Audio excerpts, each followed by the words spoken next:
Some of you are better well-read than I am. You know more.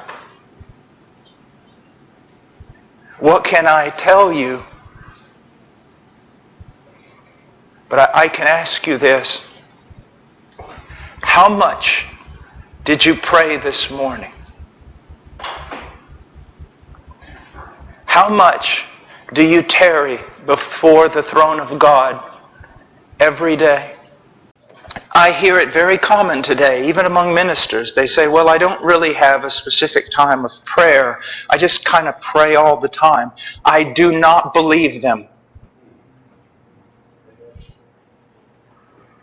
Because I have learned that practicing the presence of God and practicing prayer, it is a learned discipline.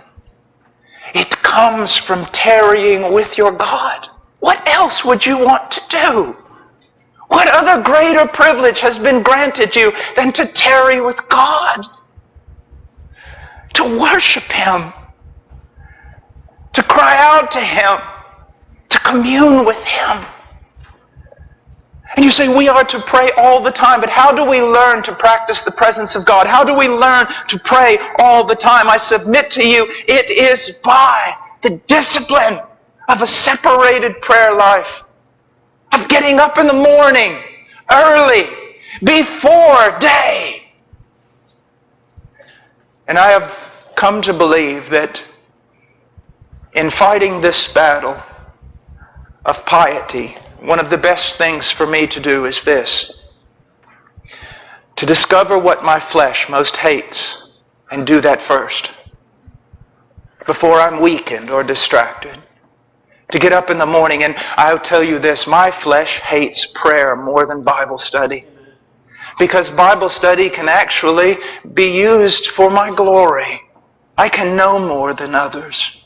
I can speak better than others. If I study well, I'll be able to speak at conferences, but no one will know about my life of prayer. I will gain nothing from men, but I will gain much from God. My flesh hates prayer. Now, for you young men here, let me just teach you something that'll help you. I hear so many young men today saying, well, I don't have really a specific time in which I pray. I'm more, throughout my day, I just kind of practice the presence of God. But I don't really have that secret place I go to. Let me tell you something, young man. There is no way you can learn to practice the presence of God if you do not spend much time in secret prayer.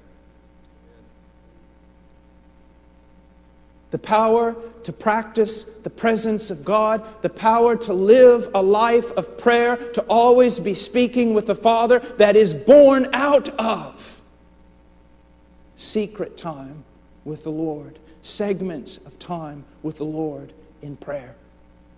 And he said we ought to be praying always and not to lose heart.